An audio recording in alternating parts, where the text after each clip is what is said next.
everyone! Welcome back to another vlog. And in today's video, dahil wala ng ulan, may gagawin ako. Ipakita ko muna sa inyo. Tingnan nyo to. Ito yung lagi kong concern na sinasabi ko sa inyo na lumalaki siya, humahaba, pero payat. Look, oh. Tingnan nyo. Hanggang baba na yan. Tapos, nalusaw yung ating bainesi dito kasi dito siya nakalagay. Eh, di ba, binagyo tayo ng bagyong Christine. Ilang araw na umuulan, nalusaw. Ang ginawa ko, bago siya mamatay, pinutol ko na. May mga ugat-ugat na rin. Bilis nang mag-ugat ng sakinan ngayon kasi malamig. Ayan o, may mga ugat. Pero yung iba, medyo bulok-bulok. Kailangan kong putulin ulit. Ang assignment kong gagawin ngayon is putulin to. Yan, tingnan nyo naman oh, ang payat. Tinatawag nila tong buntot ng monkey. Hindi naman siya nakakatinik. Tingnan nyo oh, mahaba na siya. And dati, yung huling-huling pinakita ko sa inyo, hanggang dito siya. Ayan oh. Tapos ngayon, mahaba na. So, ang gagawin ko dito ay puputulin ko ulit siya. Kasi every time guys na nililipat ko siya ng pwesto, tingnan nyo oh, nag-i-stop yung paglaki niya. And then, dire-diretso, pag nilipat ko ulit ng pwesto, mag-i-stop ulit yung paglaki niya, and then, dire-diretso ulit, ganun lang yung buhay niya. Ayan yung ibabaw niya, oh. Ang dami ng mga babies ulit. Ito po. Ayun. 1 week na to na hindi nadidiligan, so ready na to na pugutin. And ang bala ko dito is hanggang dito ko siya pupugutin sa dulo. Sa magtatanong kung gaano katagal ko tong pinalaki, I think 4 years old na to. Nagsimula lang eto dito sa isang ganyang kaliit. Yan, ganitong kaliit lang siya nung ibinigay sa akin. Ayan, may binili kasi ako before sa Visayas banda, tapos may ganito na binigay.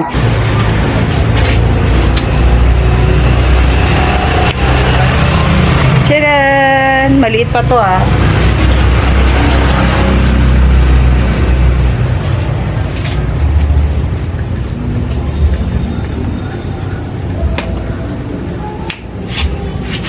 Ito yung malaki. Oh. Oh.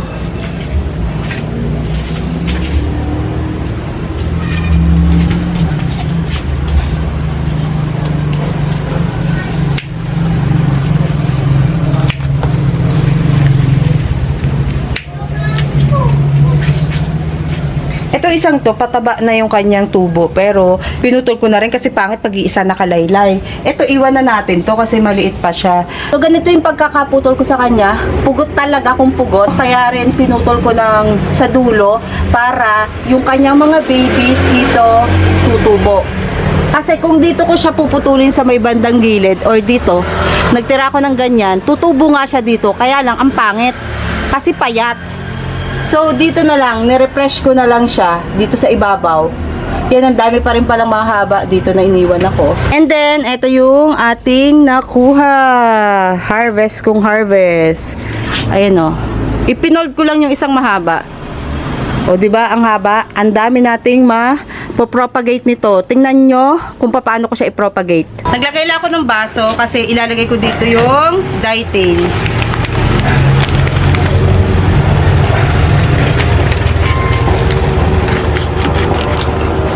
Ate, bigay mo kay daddy yung cookies. Ito, ayaw mo? Ha? Wow, sarap ah. Ilagay mo muna doon sa ay, kaya lang kakainin. Dito sa bandang gilid. Kasi mag-vlog muna ako. Kumain na kayo? Yeah. Ngayon, ang gagawin ko dito is pagpuputol-putulin ko muna siya. Ayan o, ang haba. Hindi naman siya nakakatinik. Mukha lang siyang matinik, pero hindi siya nakakatinik. Merong konti, pero kaya naman. And then, puputulin ko muna siya ng, I think, mga 3 inches. Ayan o, 3 inches. Mahal na siya ngayon. Totoo lang.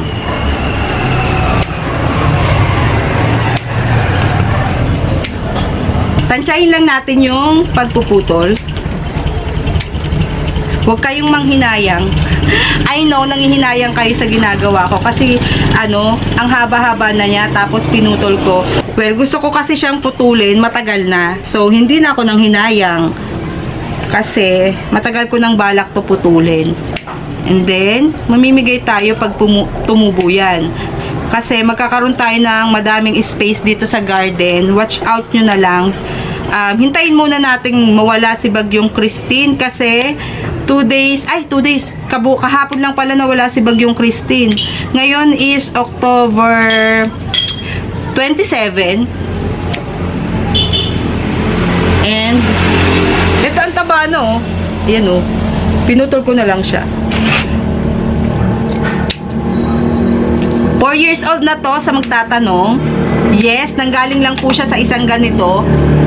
Isang piraso lang talaga siya. And lumago siya ng madaming suloy.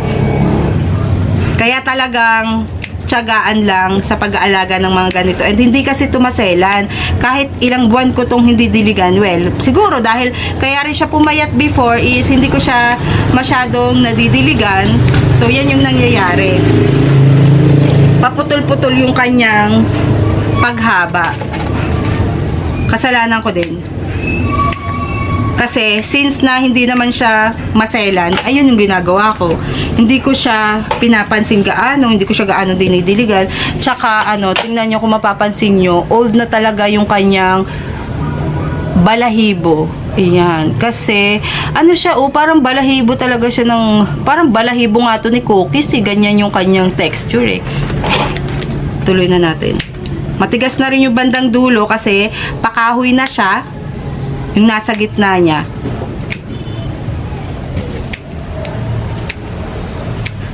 Pwede nyo siyang as is na itanim, ipatong lang sa lupa, wag nyong ibabaon. Pero ako, ang gagawin ko dito is i-air dry ko siya ng medyo matagal. Para naman makapag-adjust siya at alam kong hindi na siya mabubulok. Kasi malalaman natin na hindi healthy or bata pa yung isang halaman pag in-air dry natin, mabubulok na siya agad. Kung hindi siya naaarawan, hindi siya nauulanan. Pero kasi pag naaarawan or nauulanan sila, habang naka-air dry, mabubulok talaga. Kaya iiwasan nyo yun. So dahil meron ako ditong dietane, yan, yung mga sugat na pinagupitan ko, ayan lalagyan ko lang. And make sure, pag mag-air dry kayo, may butas yung tray.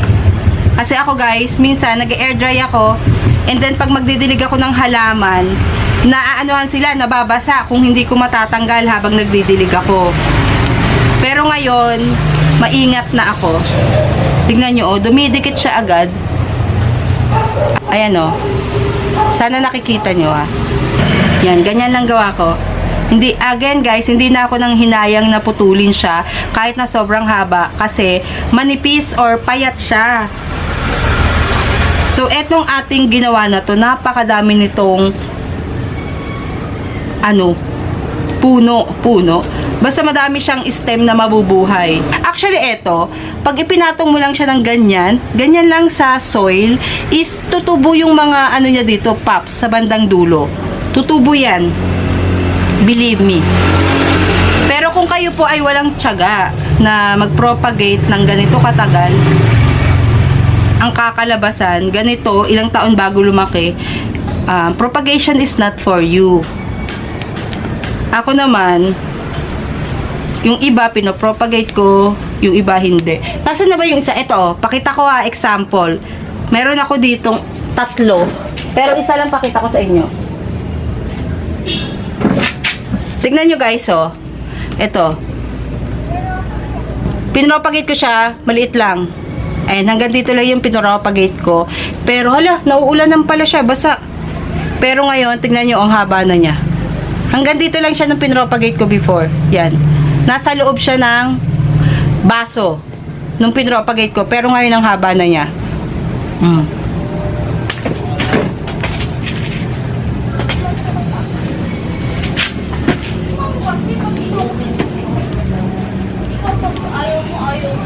Cute Ganito lang siya nung ibinigay sa akin as free. Tingnan nyo, 4 years ago ganyan lang talaga siya. Makikita nyo yan 4 years ago sa mga video ko. Yung mga 4 years ko ng video. Ngayon, ingat-ingat kayo guys kasi may bagyo na naman. Si Bagyong Leon. Wala wala nang tigil ang bagyo sa atin. And 'di ba, nag-grass ako doon nagtanggal ako ng mga damo sa labas kasi sabi ko, I think hindi na uulan. Alam nyo guys, kinabukasan dumating si Bagyong Christine. 'Yon. Na siya? Nadiligan ng bongga.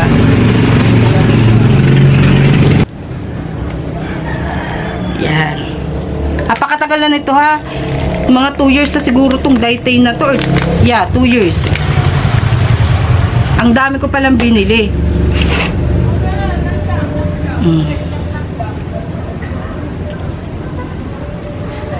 Dami, yun. And pag magpa-propagate kayo, yung pinagputulan nyo na mother nito, wag nyo nang diligan. Kasi mabubulok. May open woods kasi siya or sariwa yung sugat. Ang gawin nyo, pinaka-safe is 3 days before or after. Ano ba yung before or after? Kung gusto nyo mag-propagate ng mga ganito, 3 days before diligan, ikat nyo na. Or, 3 days after diligan, ikat nyo na. For example, ngayon, diniligan mo ngayon, tapos ikakat nyo ng hapon or gabi, wag kasi mabubulok. Sa ibang halaman, nagwo-work yung ganun, pero hindi ko siya i-advise na gawin nyo, lalo na pag sa mga newbie. Kasi gawain ko rin yun dun sa mga ibang halaman ko na minsan nadidiligan ko, tapos kinabukasan ikakat ko. Pero subok ko na kasi yung mga plants na pinopropagate ko na ganun. Ganong setup. Na kahit diligan or after diligan, ipugot ko agad. Tingnan nyo, oh. Ang dami. Pwede namang walang ganito. Daytane. Nabibili to sa mga poultry shop, yung sa mga patukaan ng manok, ganyan. Pwedeng walang ganito. Ginagawa ko lang to kasi ang dami ko pang Daytane. Or, alternative dito is cinnamon powder. Yes, mas bet ko yung cinnamon powder. Yung ginagamit pang bake. Kaya lang, hindi pa ako nakakabili nun dahil madami pa akong Daytane. Pero siguro, mga next year, bibili na ako nun. Eto guys, may ugat na oh. Naputol siguro to before, tapos hindi natuloy. Humaba.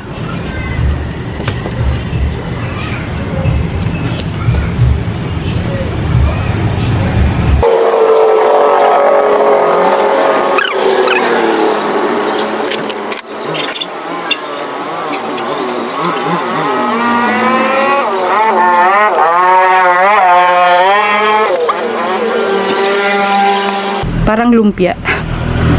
3 inches. Sa mga sensitive guys ang ilong, sa Daytane, basta sa mga ganitong insecticide, ayan, is magmas kayo. Ayan o, inaano ko lang siya. Hindi ko siya pinapantay-pantay as, yung parang lumpia. Ganyan lang o.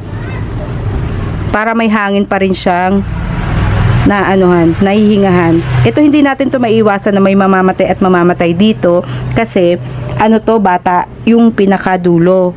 Ito pinakadulo niya is medyo bata pa. So minsan yung iba namamatay, minsan nabubuhay naman. Pero ang experience ko kasi dito sa buntot, ang tawag na lang natin dito is buntot ng monkey. Hindi naman siya namatay yung pinropagate ko. So 4, I think 5 yung nakuha natin. 1, 2, 3, 4. Pero nasa ilalim yata yung isa eh. Ayan, 4 lang yung nakita ko. Pero meron pa dito sa ilalim for sure. Huwag na nating halukayin. Tapos ilagay lang natin to sa open area. Ayan. Pwede nyo siyang itanim agad-agad pagkapugot. Huwag nyo lang siyang didiligan. Huwag nyo lang din siyang papaarawan. Kasi syempre may magtatanong sa inyo kung kailangan ba air dry o required ba na i-air dry talaga yung mga ganitong klase. Ako guys, pwede ko itanim sila right away basta yung potting mix is tuyo. Hindi ko siya maitatanim ngayon dahil wala akong potting mix. Well, meron, pero kulang. Marami kasing compost yung nagawa kong potting mix. Kaya, bibili pa rin ako ng paso for them. Gusto ko pare-pares yung paso nila. Ayan o. Diba? Ganda. Ang dami. Nagsimula dito sa isang peraso na to. Mas mahaba-haba pa nga ito nung binigay sa akin. Nasaan? Ito. Yan, ganyan siya nung ibinigay. Kasi nung binigay sa akin yun, napakamahal na ito. Ngayon, nagmamahal na ulit siya. I think, nagmamahal na naman siya. Kasi may nakita ko nito Isang ganito lang piraso ay 450, maliit. So, pinapagate ko. Ayan. Comment down below guys kung ano talaga yung kanyang perfect right ID kasi ang kilala dito ay buntot ng monkey. Yes, mas kilala siya sa tawag na buntot ng monkey. And hindi ko na rin siya hinintay na mag-flowers, pero ang ganda ng flowers nito. Medyo dark pink siya or dark peach, dark orange ang flower niya. Basta maganda yung flower nito. And nagpa-flower siya dito sa mga gilid-gilid na yan. Hindi ko na siya inintay kasi gusto kong gupitin na. Ilang buwan ko na tong pinag-iinteresan na gupitin kaya lang maulan, 'di ba? Ngayon, nawala yung ulan, pumasok si Leon, pero nakapaglaban naman ako kahit papaano. Ilalagay ko lang siya dito, oh. Yan.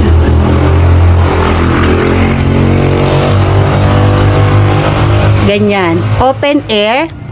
Tapos, may liwanag pa rin siya. Medyo mahangin din dito. Basta open air lang, guys. Huwag ilalagay sa kulob para hindi siya mamatay, hindi siya mabulok. Kasi prone to sa bulok pag nakatago. Kaya ilagay lang natin dyan. Hindi naman siya natutuluan ng ulan.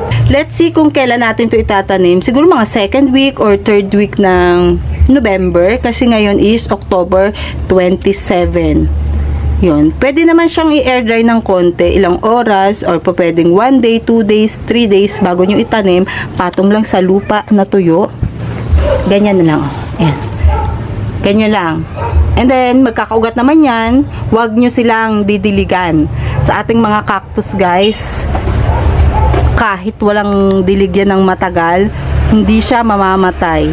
Yun nga lang, medyo papayat siya, pero carry lang. Kesa, konting dilig mo, mabubulok na yan. Ano yun ah? Ayun. Okay guys, so dito ko na i-end ang ating vlog. At naririnig nyo ba yung umaatungal na yun? Si Cotton, pinapapasok na ako. So, see you guys on our next video. Sana nagustuhan nyo ang ating vlog for today. Bye-bye!